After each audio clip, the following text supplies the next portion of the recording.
the latest military news update. This is AFP Community News, hosted by Rofh Suzon every 12 noon, Mondays to Fridays. Only here on DWDD Armed Forces Radio. One AFP for a stronger Philippines. 6 ID neutralizes BIFF member in a clash in Maguindanao del Sur. AFP pledges full support for PBBM's programs in Tawi-Tawi. PBBM directs immediate aid for families of seafarers affected by Red Sea attacks. Government provides 1.2 million pesos humanitarian assistance amid aghon.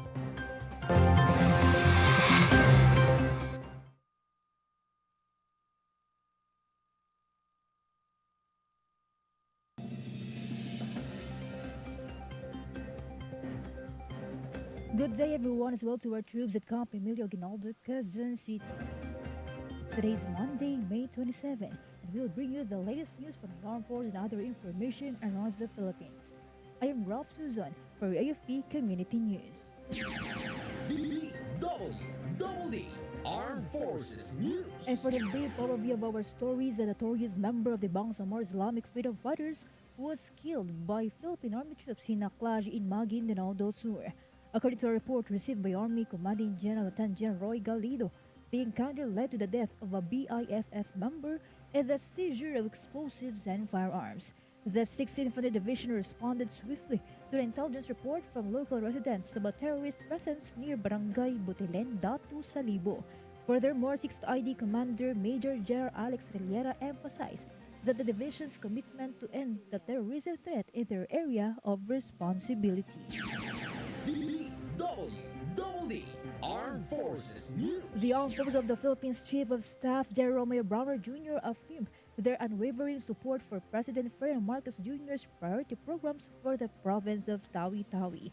This declaration followed Browner's accompaniment of President Marcos on his visit to Tawi-Tawi. The President emphasized the government's commitment in inclusive governance and sustainable development in the said province. Moreover, the visit demonstrated the military support for promoting peace, nation building, socio-economic progress, and the welfare of the citizens. Armed Forces Radio. On the other line, let us hear from Beth about Philippine Air Force launches blood donation drive. The Philippine Air Force launched its blood donation activities at the Philippine Air Force Multipurpose Gymnasium, CGVEB, ng Pasay City. Philippine Air Force Vice Commander Major General Agustin S. Malinit officiated the event, aiming to collect over 800 blood bags. This initiative is part of the free anniversary activities for the Philippine Air Force 77th founding anniversary. The activity will extend across all major Air Force bases at the air station from May 24 to June 15, 2024, ensuring a widespread participation and support. This is Beth Daniete reporting for AFP Community News, 1 AFP for Stronger Philippines. Thank you so much, Beth Daniete. DWDD Armed Forces The News. 73rd Infantry Battalion participated in a 5-day community outreach and immersion activity in Barangay Calbay in San Isidro, Davao Occidental. Themed Magtinabangay para Hayahay, this initiative aimed to provide essential services to undeserved families in geographically isolated and disadvantaged area. The effort involved various government agencies who provided medical checkups, dental care, optical consultations, children's circumcision, and registration services for birth certificates, marriage contracts, and national IDs. This collaborative effort emphasizes the battalion's dedication and community service and their commitment in positively impacting the lives of those they serve. DWDD Armed Forces News. Mojong Samar witnessed a transformative milestone with the launch of the Support to Barangay Development Program at the Municipal Covered Court. Spearheaded by Mayor Renato Cabael and Vice Mayor Imelda Bacay, alongside the local government unit, supported by stakeholders in the 801st Infantry Brigade, the SBDP aims to enhance the accessibility and well-being. The completion of projects includes health stations and rural electrification. Moreover, Mayor Renato Cabal expressed gratitude to all contributors, emphasizing the SBDP as a turning point for Mosyong, promising a brighter future. Armed Forces Radio. From SOCOM, let us hear some updates from Ali about the barangays with completed RSSP received livelihood kits in Sorsogon. The awarding of Dole livelihood kits to the barangays in Sorsogon province, which underwent the retooled community support program, was successfully held at the Sorsogon Convention Center, City Hall Compound, Sorsogon City on May 20, 2024. This initiative was spearheaded by Dole Sorsogon in partnership with DILG Sorsogon and other national government agencies. A total of 4,200,000 worth of livelihood kits were provided for 140 beneficiaries, with each kit priced at 30,000 pesos. The kits distributed were designed according to the skills of the recipients, which include tools for sewing, farming, auto and machine repairs, cooking, and other essentials to support them initiate their own livelihood endeavors. According to Brigadier General Jose Rique Ilaniog, Philippine Army, commander of the 903rd Infantry Patriot Brigade, the activity provided an opportunity for the beneficiaries to increase their livelihood productivity. He also highlighted the concerted efforts of the Philippine Army and government agencies in addressing the root causes of insurgency and conflict through the delivery of basic services to the people and the communities. This is Ali reporting for AFP Community News, One AFP for Stronger Philippines.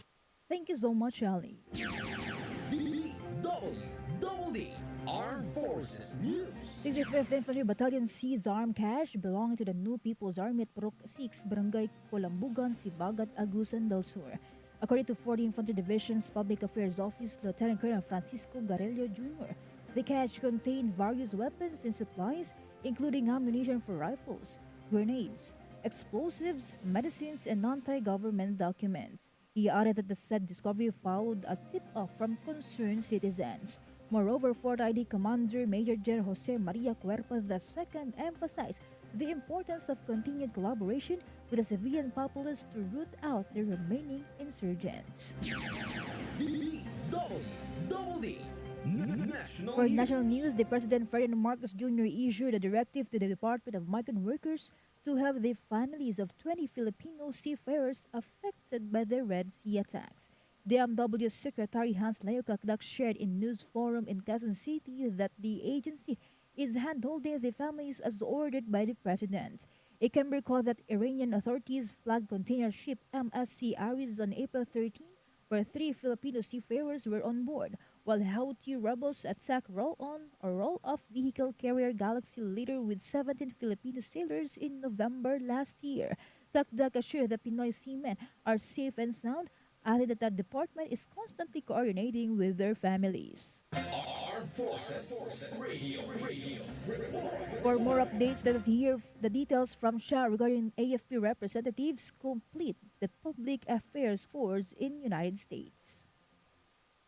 Yes, Rofh, representatives from the Armed Forces of the Philippines completed 5-week public affairs course for international students at Fort Meade, Maryland. Major Hil Gamay of the Philippine Army and Mr. Redentor Reyes of the AFP Public Affairs Office, who was recognized as a distinguished honor graduate, joined participants from South Korea, Zambia, Slovenia, Italy, Jordan, and Brazil.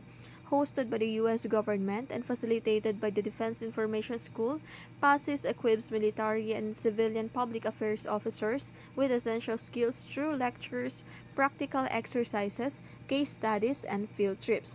The success of this said activity emphasized the importance of the international collaboration and continuous professional development in military public affairs. This is Shaina Araneta reporting for AFP Community News, One AFP for a Stronger Philippines. Thank you so much, Shah. DWDD National News. For other development story, the President Ferdinand Marcos Jr. said the government has given 1.2 million pesos worth of humanitarian aid to individuals affected by Typhoon Aghon, while around 3 billion pesos is on standby. In his post on social media, the President guaranteed continued assistance as Aghon hits Luzon. President Marcos said the government agencies will continue to help every community and ensure the well-being of the citizens. The Philippine Atmospheric, Geophysical and Astronomical Services Administration announced that the Aghon intensified into a severe tropical storm late afternoon yesterday. DWDD National News. The Philippine Atmospheric, Geophysical and Astronomical Services Administration raised tropical cyclone wind signal number 2 in different parts of Luzon as Typhoon Aghon slightly strengthened with a maximum sustained winds of 140 km per hour near the center and gusts up to 170 km per hour. The State Weather Bureau reported this morning that gale force winds may be experienced in areas under number 2, signal number 2, such as the southeastern portion of Isabela, northern parts of Aurora and Polillo Islands. Aghon was last monitored over the coastal waters of Casiguran, Aurora, moving northeast at 10 km per hour. Pag-asa also said that typhoon may exit the Philippine area of responsibility on Wednesday. Armed Forces Radio Report. Let us hear more update outside our station. Let us hear from Rocky about AFP celebrates Philippine Navy's 126th anniversary. Yes, Rofh, the Armed Forces of the Philippines joined the celebration of the Philippine Navy's 126th anniversary at its headquarters on Rojas Boulevard. The event was attended by Secretary of National Defense Gilberto Teodoro Jr. as the guest of honor, accompanied by AFP Chief of Staff General Romeo Browner Jr. Both officials lauded the Navy's vital role in national security and its commitment to safeguarding the country's maritime interests. Moreover, Secretary Teodoro praised the Navy's achievements and emphasized the importance of modernizing the fleet to address emerging security challenges. This is Rocky reporting for AFP Community News, one AFP for Stronger Philippines. Thank you so much, Rocky. DWDD National News. Our time is already 12:10 in the afternoon. You are still tuning at AFP Radio DWDD Facebook page. And for our announcement, join us in celebrating the 126th Philippine Independence Day with music, song, and dance. Featuring bands and performers from various uniformed services, witness a showcase of talent in music, singing, and dancing from the modern-day heroes. Let us come together to honor the Filipinos who fought for the nation's independence at Musical Ayan 2024 on June 7 live at the Rizal Park Open Auditorium. See you there. DWDD National News. And for other national story, the Typhoon Aghon has affected around 5 by 13 families or 2,734 persons according to the National Disaster Risk Reduction and Management Council.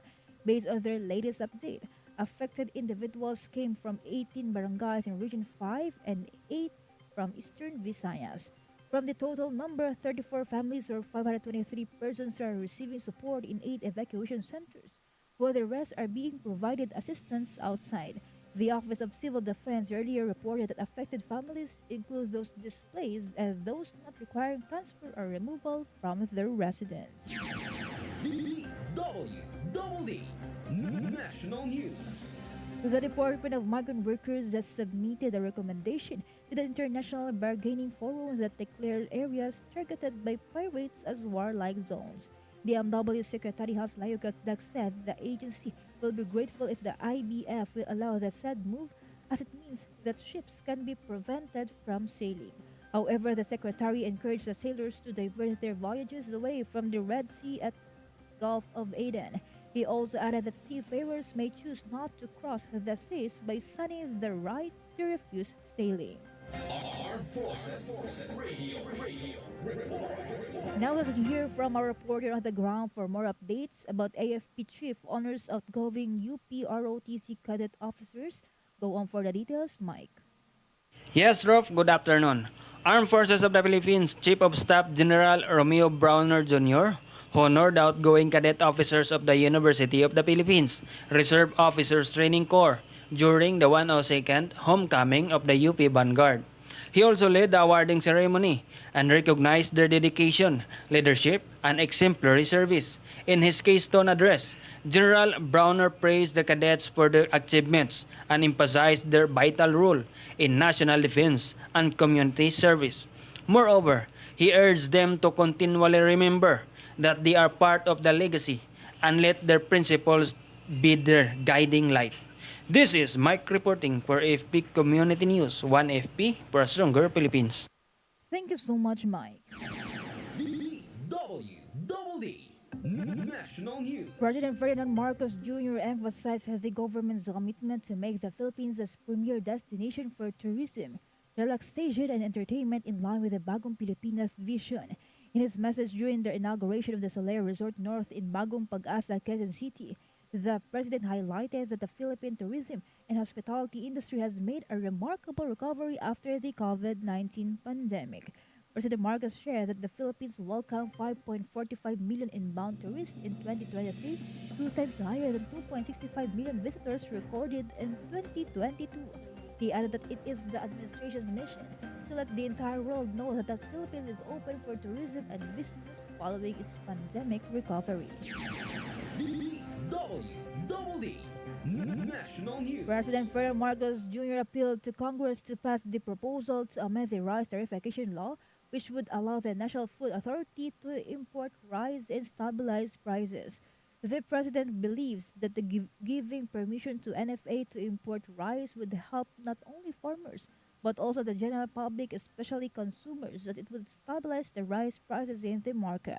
According to President Marcos, the modification of the RTL is only one of the efforts being taken by the government to improve the lives of Filipino farmers amid various challenges to their livelihood. He also stressed that the NFA would be able to keep up with the private sector if the Congress will approve the amendments. Armed Forces Radio Report. We have a report coming in from Pasig about Pasig CPS nabs a tattoo artist in anti-illegal drug campaign. Go on for the details, Ella. Good afternoon, everyone. Two male drug suspects were arrested by the police authorities in the continuing anti-illegal drug campaign in Barangay Buting, Pasig City. According to the report reaching Police Colonel Celerino Sacro Jr., the arrested suspects were identified as a 36-year-old tattoo artist and a 28-year-old high school graduate, both residents of the same barangay. Investigation disclosed that after a series of monitoring activities and with proper coordination, recovered from the aforementioned suspects were 3 pieces of plastic sachet containing undetermined quantity of a suspected shabu and 2 pieces of 100 peso bill incorporated with 7 pieces of fake 1,000 peso bill which serves as bypass money in the said police operation. Thereafter, Pasig City Police Public Information Officer, Police Captain Rizal Guevara said the arrested suspects together with confiscated evidences were brought to National Headquarters Forensic Group in Camp Crame for drug test and for proper chemical analysis. This is Ella Mercado reporting for AFP Community News, 1 AFP for a stronger Philippines. Thank you so much, Ella Mercado. DWDD National News. For other development story, the Makati City Representative Luis Campos Jr. has refiled the measure which seeks to penalize telecommunications companies that fail to supply faster internet speeds to consumers within fixed deadlines. According to House Bill 10215 proposed by Campos, telcos that are unable to reach compulsory internet speed targets would be given with a regulatory fine of up to 1 million pesos per day or 365 million pesos per year until they fully complied. The congressman said the Philippines still has one of the slowest average mobile internet speeds in Southeast Asia, which he wants to be fixed through the proposed measure. Campos highlighted that it is the government's duty to protect the interests of consumers, including internet users. DWDD National News. The Bureau of Immigration has intercepted 49 foreign sex offenders since January. According to Commissioner Norman Tancinco, the said number was lower than the 64 passengers barred from entering the Philippines in the same period last year. From the total number, 35 are Americans and the rest are either British or German nationals. Tancinco stressed that the said report is a proof of the agency's successful campaign to stop the entry of foreign sex offenders. Armed Forces Radio Report. Let us hear more updates from Kath about Philippine Air Force concludes successful 2-day health and wellness fair. Yes, Rofh, the Philippine Air Force Health and Wellness Fair wrapped up at the Villamor Air Base Golf Club recently. The said activity was attended by Commanding General Lieutenant General Stephen P. Pareño, POF, as the guest of honor. Over 100 attendees, including military personnel, civilians, dependents, and community members, received free medical and dental consultations along with diagnostic and screening services.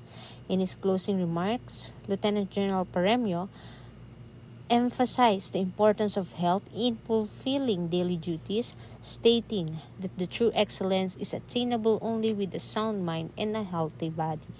This is Kath reporting for AFP Community News, one AFP for a stronger Philippines. Thank you so much, Kath.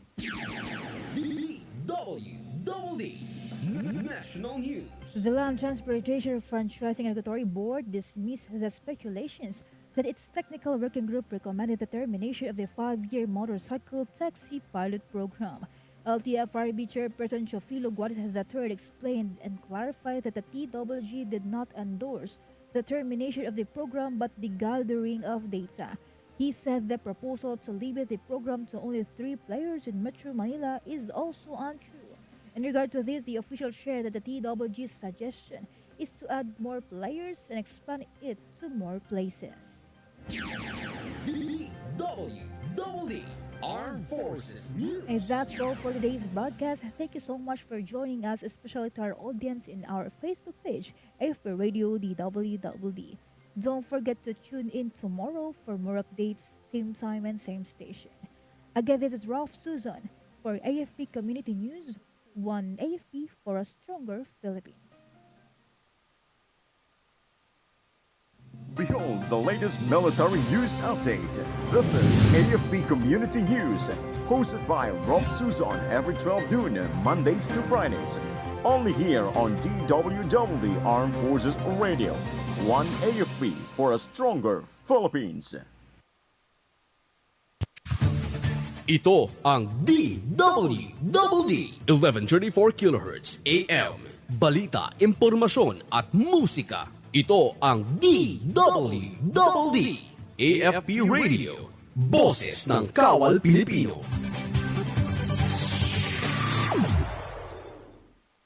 Kayo ay nakatutok sa DWDD AFP Radio. Kami po ay kasapi ng KBP, Kapisanan ng mga